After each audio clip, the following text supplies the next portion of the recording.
The biggest news of the season is for, if I would say, former presidential candidate of the NNPP, Kwankwaso, joining the APC.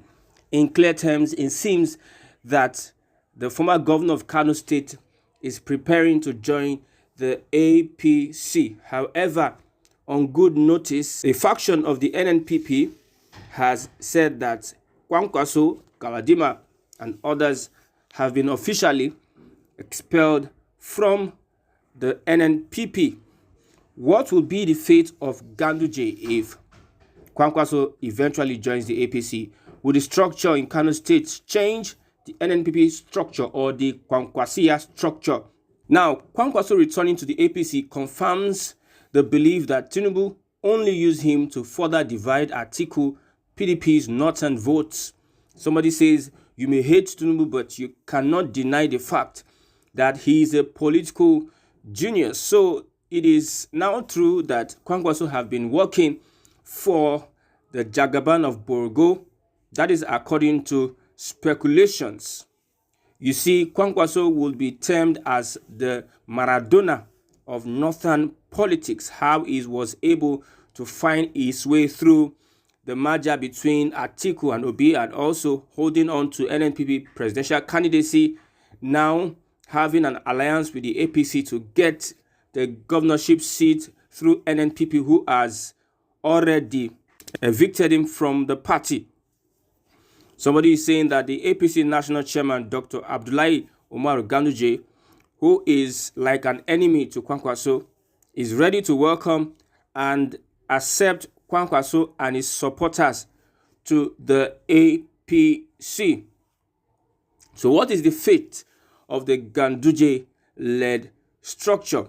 Let's look at what happened, how Kwankwaso, Galadima, others were chickened out of the NNPP. This is according to a faction who said that Rabiu Kwankwaso, Galadima, as well as the entire membership of the old National Working Committee of the party led by Alhaji Abba Kawu has been expelled.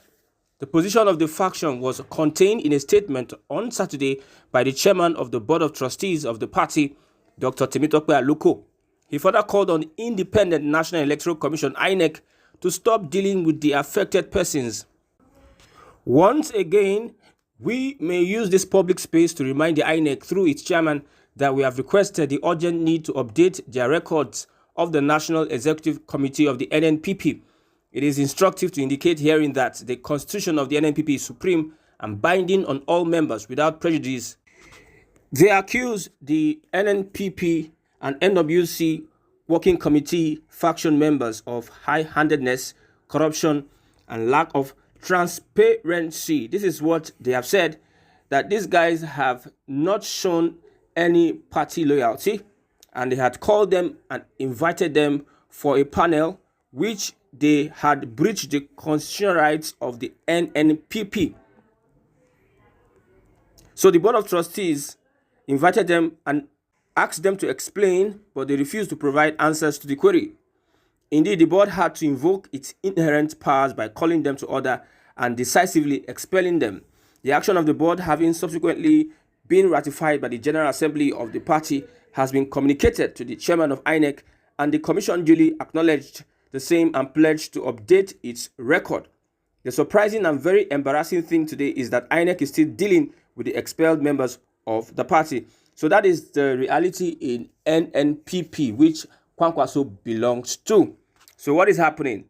The rumors that Kwankwaso will be joining the APC, let's not take that with a pinch of salt, because anything can happen. Politicians are desperate. Every politician wants to align with the center. Join them if you can't win them. Everybody wants to join where the money bag is. You can see what happened to Labour Party, Donyo Kukwe. You can see also from the PDP, nobody is talking about ideology. Nobody's talking about how they are going to serve the people. Everyone is looking at political interest and how they are going to serve themselves. You can see Wike and what is happening in River State, leaving FCT and having to go and finish some unfinished job in River State, where we have a governor. Politicians now are all about their interest and not about the development of the people. If you can't beat them, you join them. If you can't beat APC, you join them. Kwankwaso is known to be a politician that cannot be trusted. Many have testified to the fact that you cannot trust Kwankwaso. So if he joins the APC, what happens to the structure of the NNPP in Kano State? I hear that the Kwankwasia movement in Kano State is like a cult movement. Whatever Kwankwaso says, everyone will follow suit. So let's see how it will happen. Let's see what transpires in the future. But it will be one of the biggest reports in 2024 if Kwankwaso joins the APC. Just like saying Peter Obi wants to join the APC. Well, I don't think that will be possible, because the obedient movement are not just an ordinary movement. They are people. They are willing to go to any length to stand for integrity. If Peter Obi leaves the Labour Party and wants to join the APC, what the obedient movement will do to him will be something that has never been done to any politician in the history of this country called Nigeria. But unlike the Kwankwasia movement, it is anywhere belle face. Wherever Kwankwaso is going, no questions, no ideology whatsoever, just what the man says, everybody will follow suit. Let's see what happens in the future. There's nothing that is not impossible in Nigeria. Politicians and betrayal, they are like 5 and 6. Politicians and selfish personal interests, they are like 5 and 6.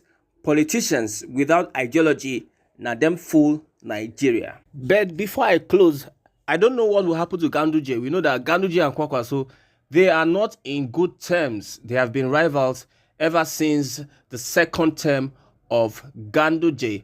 I believe that Abba Yusuf will be on the side of Kwankwaso and most Kwankwasians, most Kano State residents.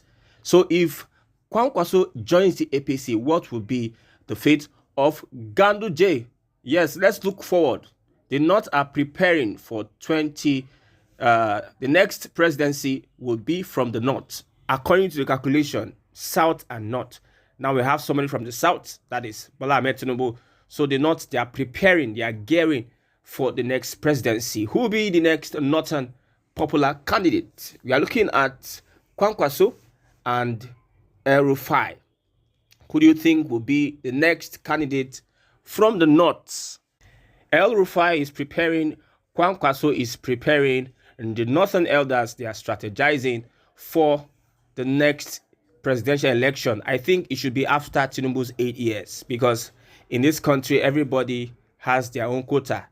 Emilokon is not just a word for 4 years. Emilokon is my turn. Everybody will do their 8 years and leave. Nigeria is a piece of cake whereby some people can't take their share at the disadvantage of the Nigerian populace. This democracy does not favor the people. It favors the politicians. In fact, democracy by the politicians, from the politicians, and for the politicians. Whether you like it or not, it is either Kwankwaso or El-Rufai. So choose your northern candidate. I believe Kwankwaso will be the most popular candidate because El-Rufai have a little things to resolve with some of these people in the APC and also some northern elements, especially from the middle belt.